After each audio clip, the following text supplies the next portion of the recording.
Our first full 6 months of full-time RVing brought us one Boondocker's Welcome, complete with dinner, one RV rally, which was Nomad Fest, and that was epic, one Bass Pro, 2 weeks mooch docking, 2 harvest hosts, 2 overnights at casinos, and 2 chips in our windshields that we've needed fixed. Yeah. It also brought us 4 Army Corps of Engineer parks, 7 straight days of boondocking, no hookups, no leaving to dump, 7 military RV parks, and 9 states. And that was all just over 12,000 miles and way more Walmarts than we care to count. Yeah.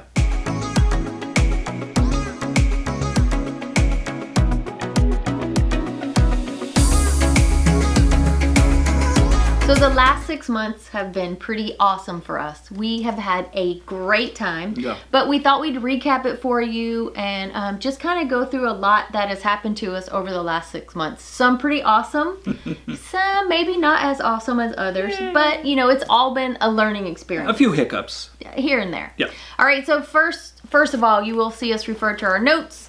We definitely needed to jot some things down so we didn't leave anything out.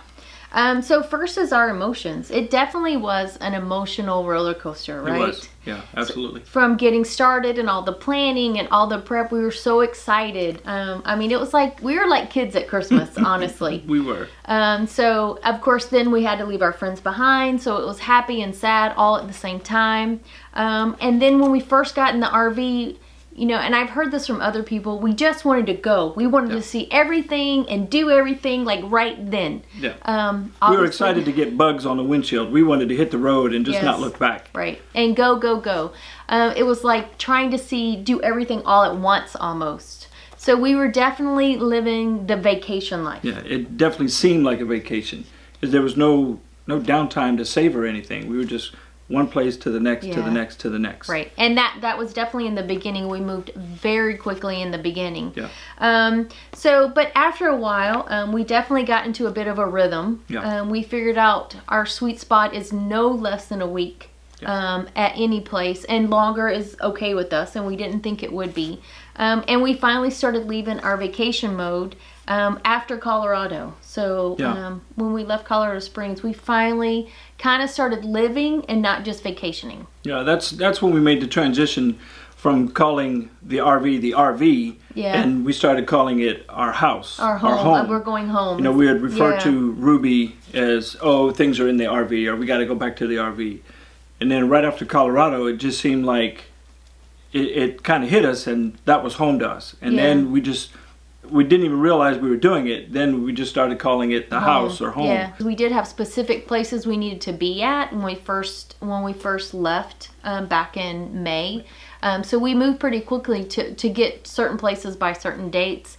But we definitely realized we do not want to travel that way. It's not relaxing. I can see how people could get burnt out moving that quickly. Yeah. So next is purging. We have already purged 3 times since moving into Ruby. And there are plenty of other things that we are planning on getting rid of. So even though you think everything you pack on board that you're going to need, the longer we're there, the more I realize there are things that I have not touched. And this is not only clothing, but stuff in my kitchen that, you know, when you go from 3,000 square feet, you get rid of so much. You don't realize how much you take on board. Right. So we definitely have been purging, and I'm ready to actually purge some more and get rid of some more stuff. I think some of the biggest things that we've purged the 3 times is a lot of kitchen stuff, gear that we thought, or items that we thought we would use more often, and we didn't. I think now we need to hit the clothes. Well, I've already purged mine a couple times. Phil has like 12 jackets, so maybe he can get rid of some of those. 12 times. No. But we're finding that, you know, again, the less is more, and I can probably get rid of a few more things. I never actually thought I would have empty cabinets in my RV when we moved in. I thought there's no way I'm going to have enough room for everything that I need. But we are actually emptying out cabinets, and we are not packed in there. No. So that's a good thing. So it does kind of show we probably could go a little bit smaller, right? But we won't. All right. So let's move on. Let's talk about one of the biggest things that I love about our RV, and that's community. Yeah. That's been huge. Oh, it still baffles me, you know, how many really great friendships that we've made over the last 6 months. And you know, when we moved into our house, we lived in that house, what, the last one, 6 years? 6 years. 6 years, and I don't know the names of my neighbors. I never did more, except for, you know, one that moved away. We didn't do more than wave to them and say hi. Like, we didn't have any serious conversations. Everybody got home from work, pulled in their garage, shut the door, and you never saw them. Yeah. But I've had, you know, I've already met more people. I know more names. I text routinely people way more now than in the neighborhood. You know, we saw other channels that said, oh, people are so friendly and this, that, and the other. We've experienced it firsthand, and it is truly amazing, and it's freeing. Right. You know, right, and it is. we have not shied away from you know, getting out and talking with people. It kind of forces you to do that. Although it's easier for some people than others. Yeah. It's still difficult for me. My friends might say that I'm not a people person. I'm just quiet in the beginning, that's all. But you don't have time to be quiet. No. You know, because you're only going to be hanging out with people for a couple of days or maybe a week or so. So, you know, that awkwardness, I don't know. I haven't really felt that awkwardness like I used to feel. No. People are just, they're more open to conversation. They're more open to share experiences because we all have experiences now. Even though we've been doing it for 6 months, we have smaller experiences doing things, but everything's relatable that we're finding out. And everybody's like-minded. So even though, you know, we might come from different backgrounds, you know, we're very similar in what we're doing and why we're doing it. Yeah. So that's been awesome. For me, the community has helped me learn a lot about my RV specific and you know, how to handle some things that may or may not come up, some which have. So that's been good in that regard. Yeah, and it's been amazing. So for all of our friends out there and all of the subscribers out there, you know, we built this really great community and we love it. So thank you to everyone. Oh, well, speaking of YouTube, that's next on the list. So, you know, as far as our YouTube channel, one of the things I like the most about it is the fact that everybody is so helpful. We've learned a lot from our subscribers. Just as far as, you know, simple RV things from campgrounds to how things work. Also, we've had some awesome suggestions of campgrounds to stay at, restaurants to eat at, even specific kinds of foods. You know, it's been awesome to get these other ideas of people who've been there before, or that's where they're from, so they know the place very well. It's an extension to the community involvement that we just talked about. Yeah, we really appreciate you guys and all the suggestions that you guys bring. You know, we read every comment and we take every comment to heart, and we really appreciate the suggestions that you guys bring. We've also had some of our subscribers offer up driveways and their backyard and their land, and even though we haven't been able to take anybody up on these offers yet, we really do appreciate it. Yeah, and again, this is what we thought, you know, hitting the road in an RV would be like, getting out and meeting new people and having these experiences. We just didn't think it would happen so fast. Right. And it has been, it's been quick. Yeah. All right, so let's talk about lessons learned. And there have been a lot. We've really learned a lot doing this. All right, so let's start with setup and breakdown. Well, we have gotten a lot faster with our setup and breakdown. Exactly. It took, how long? Like 2 hours the first time. Yeah. Because you know, you want to make sure that you're doing things the right way. You have your checklist and, you know, all the videos and all the people you talk to tell you how to do it, but when you're actually doing it and it's yours. And you're scared you might do it wrong. Yeah, you take that little extra time to make sure you're doing it right, and because you never know who's watching. Yeah, everybody's watching. We've realized that real fast, that people are always watching. I think the next time we pull into an RV park, we should have popcorn already popped, and we should just go give it to everybody and just give them popcorn so they can watch the show, because you are on parade. Yeah. On stage. But we have gotten a lot better with it. Yeah, so like 15, 20 minutes. Yeah. You know, as long as everything goes according to plan, there's no hiccups, you know, we in and out in like 15 to 20 minutes. Of course, that does not include the Toe Dolly. No. So, lessons learned with Toe Dolly would be? I don't like it. Don't get one. Yeah, no, the only reason we have the Toe Dolly is it allowed us to get on the road a lot quicker. We already had the car was paid for, the Dolly was a little cheaper. We thought it would be a cheaper startup. I mean, it was a cheaper startup. In hindsight, we should have taken the time to do the homework, find a vehicle, spend the money up front and get a flat toe system. Because for sure. this dolly, it's working for us, but it's not what I expected. It's not ideal. No. It's not ideal. No. And we're going to get into that a little more in a minute. Yeah. And those that have been doing it for years, good on you. I applaud you for that. But I can't do it anymore. Yeah. I'm so ready to get rid of it. And we'll let you know when the dolly's for sale. Yes, we will. All right, so some of our lessons learned aren't huge lessons, but definitely, like I said, every moment is a learning process. So one of them is, recently we were in Pennsylvania for retirement, and we actually flew out from there to spend a week in Florida. And while we were there, Ruby stayed in the driveway of our friends, and one of the mistakes we made is we left all the blackout shades down. Of course, when the shades are down, no sun comes in, so no warmth comes in. So during the day, Ruby wasn't warming up. So of course that means the heater was cranking up, 24/7, which led to running out of propane. Yes. For the heat. And it was cold up there. Yeah, Ruby saw 8 inches of snow. Yeah. While we were gone, and we were worried about the temperature, the drop, the freezing cold.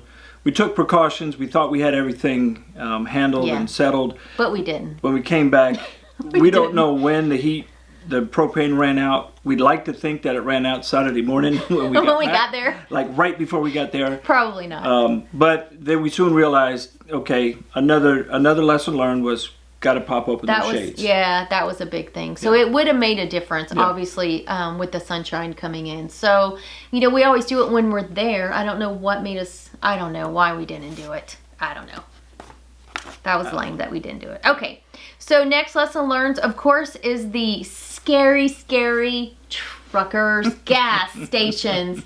We were so afraid to go into a Pilot or a Flying J. We're so nervous. We've heard all these horror stories about how truckers hate us and they just want to run us out of the gas stations. But now we go in, it's no big deal. We just, we pay ahead of time. We go out and pump our gas or DEF or whatever, and we go on our merry way, and everything is fine. Yeah, we've actually had a few conversations with some of the truckers and they're always interested about the RV. Yeah. They're always asking questions about it. We haven't run into any one negative trucker or comment. And the beauty of the truck stops are they're easy to get in and out because they handle big rigs. That's their job. Yep. So we, after going in a few times, we felt comfortable pulling in and out. I will tell you that if you grab a diesel pump handle with your bare hands, you'll soon regret it. Wear some gloves. Because those things are slimy. Yeah, Phil has gloves he wears just to pump the gas and just to work on, the gas or whatever propane. So definitely keep a stash of those. They're not disposable, but that's all he wears them for. Yeah. We had this preconceived notion going in that, it was scary. They're going to run us out of there as soon as we pulled in and nothing like that. No, it's been fine. Yeah, and the only other thing I would say is if you haven't got a gas card for some of the truck stops like the Pilot and Flying J ahead of time, the only downside is you have to go in, pay, wait for them to hit the pump, and then you can start pumping. Right, you can't just pay throw your at card the pump. in. Yeah. So we have taken steps to fix that. Our card is in the mail. Did you fill it out? Yeah, we get the card, so it's coming. Oh, it's on the way? Yeah. Really? I didn't know this. We did that 2 weeks ago. You did that. I was in the dark. He was going to do it. That's all I knew. Okay. I'm just the driver. All right. So another lessons learned is about the slides. There was an occasion where we went to close up, pull the slides in, and the front slides, which were on hydraulics, would not move. So of course this was very early on, and of course we were panicking. But luckily, Phil had read about this in some of the Tiffin Facebook pages, so we just did a search and it came right up, and we closed them up. But what we learned for our specific RV is whenever we open the slides, we have to hold it for a couple seconds after it's completely open, and that resets our slides. It kind of completes the cycle and sets them correctly. Yeah. So I wasn't actually holding the button long enough, and that's what happened. So that's another lesson learned. So big lesson learned. Something will always go wrong all the time. And I can tell you that Phil does say this, but he doesn't exactly say it this way because he's usually a little frustrated when whatever goes wrong is going wrong. But usually, I mean, something's going to go wrong, whether it's something minor, and really it's all minor. It's really all It not is. that big a deal. But some people make it a big deal. I'm of the, if it's supposed to do something, it had better do it when it's told to do it.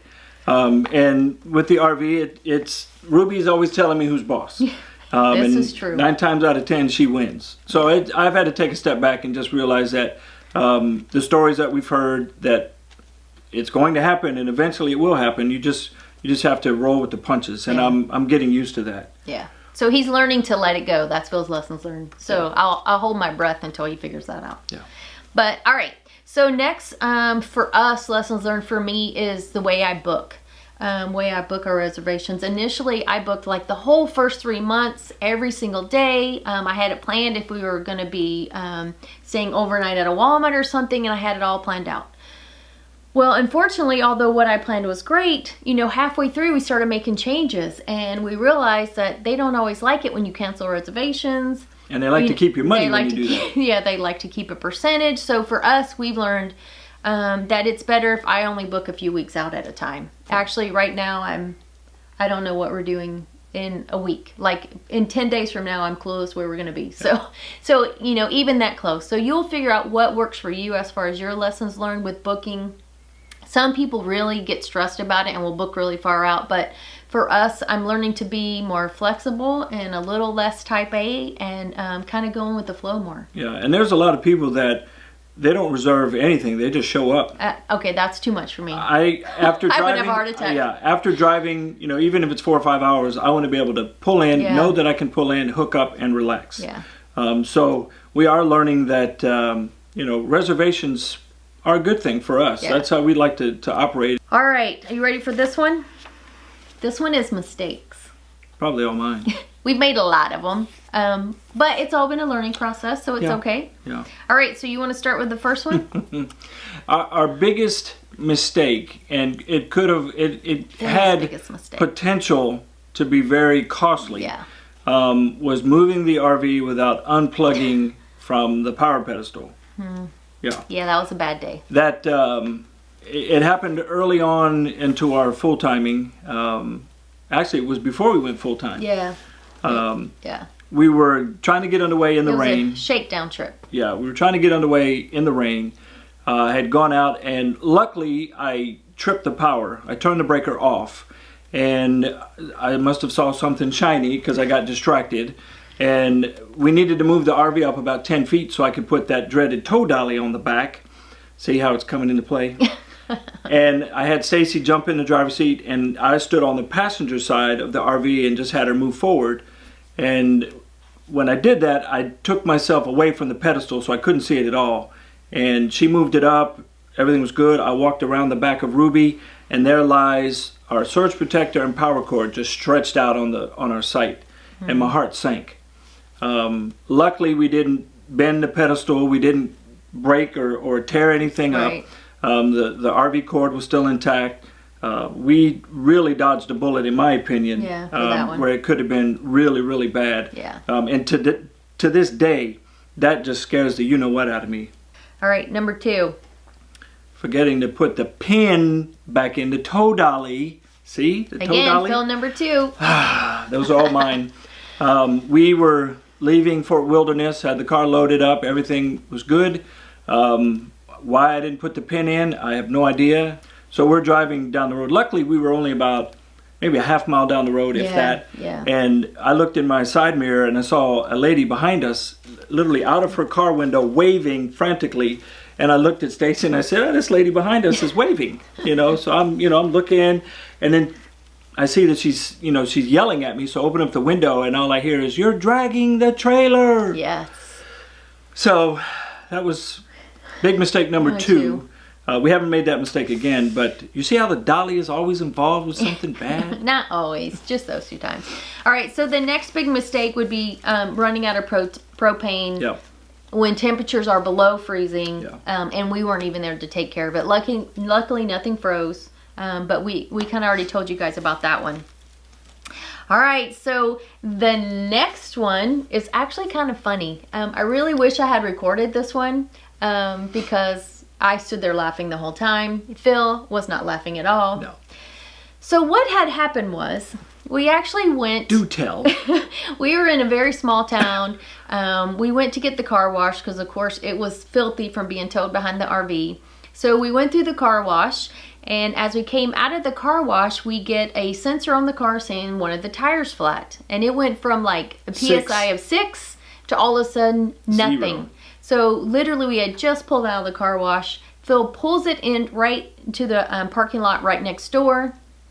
So come to find out, the valve stem of the tire was broken because it got tangled up with the car wash because we had left the TPMS sensor on it. Our easy TPMS sensor was on there, and the bottom brush came and it just caught it and snapped the entire valve stem. Right. So, of course, we had just left the grocery store. We had all this meat, all this frozen food in the trunk, and this was in the middle of summer.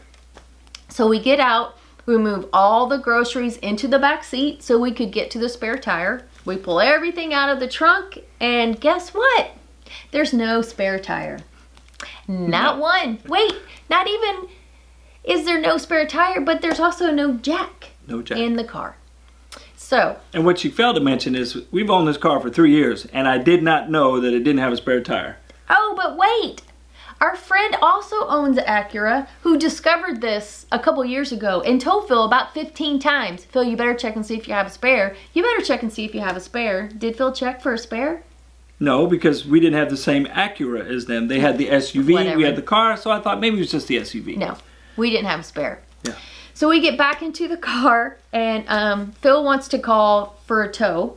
I thought the tow was going to take too long because now we have to flat tow. We can't be pulled because... On a flatbed. Yeah, on a tow truck. flatbed because, you know, we can't drag the back tire because the back tire is the one that's flat. So Phil starts calling. I, of course, get out of the car as he's calling the insurance company to get a tow, and I start texting my daughter because I'm laughing at this point. I'm rolling. I think it's hilarious because Phil's all stressed out. What are you going to do but laugh? So as me and my daughter are blowing each other up, texting each other, Phil's on the speaker in the car trying to talk to the insurance lady to get a tow.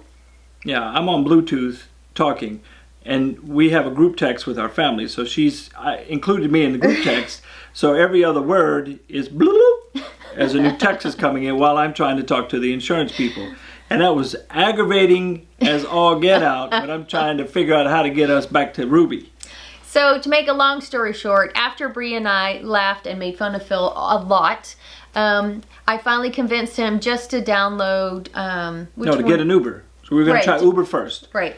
No Uber in this small town. So then the other option was to try Lyft. Well, Stacy had to download the Lyft app, and we found one young lady in this town that was actually a Lyft driving. driver. So she was so nice, so nice. So she came, picked Phil up, took Phil to Walmart. Phil ran through Walmart, grabbed the jack, came back, took the tire off. Of course, she's waiting for everything. Gets in the car. He takes the tire all the way to Discount Tire. They fix the stem, come back, and then he repairs the tire. Yeah. So she waited this whole time for us, thankfully. So she was with me for about 45 minutes. Yes. She was really nice, really nice. Yeah. So, moral of the story is... check for your spare tire. Do it. Don't be a fail. But wait, do we have a spare tire? In the car right now? No, we don't. But we have a jack. So we're good. Are we good? You see what I'm dealing with here, people? Do you see? We're good. So, of our 4, how many mistakes? 1, 2, of our 5 biggest mistakes. We left one out. They're all Phil's, but the propane. There was one left out, and that's the tire strap. Yeah. Again, this dolly. That all leads to the dolly. So on the Toe Dolly, you have the tire straps that go over the tire that hold the car onto the dolly while you're traveling. Well, I take the tire straps and I put them over the wheel well to make sure that they're straight and they're not kinked and everything's good. So then that's I can Phil's type A. Yes, that's how he does it. So then I could just slip it over the tire and everything's good. Well, we had to leave the rally up in North Texas and go to the dump station, which was literally right around the corner from where we were staying. And I didn't think that going just around the corner that the straps would be an issue on top of the wheel wells. They were. They were, because one of them slipped off, got wrapped around the tire and the axle right at the intersection. Yep, So- at the light. So we're out there jacking with this. The line's backing up. People can't go around. Yeah. Phil was a little stressed. So actually, the common denominator in all these Phil. knucklehead moves is me. It's Phil. If she would have done them, we wouldn't have had any issues. all right. So of all the things that have happened to us, what would you, starting out this whole 6 months before we started, what would you do different? You know, flat toe. Yeah, no Toe Dolly. So what do you miss about Sticks and Bricks, Still miss the backyard the backyard? for Giz.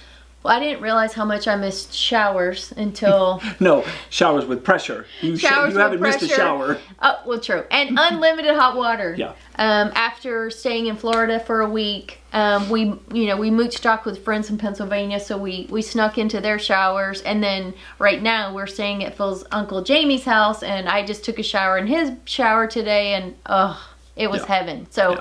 I miss awesome, long, unlimited, hot water, real severe pressured showers. Yeah. That's what I But miss.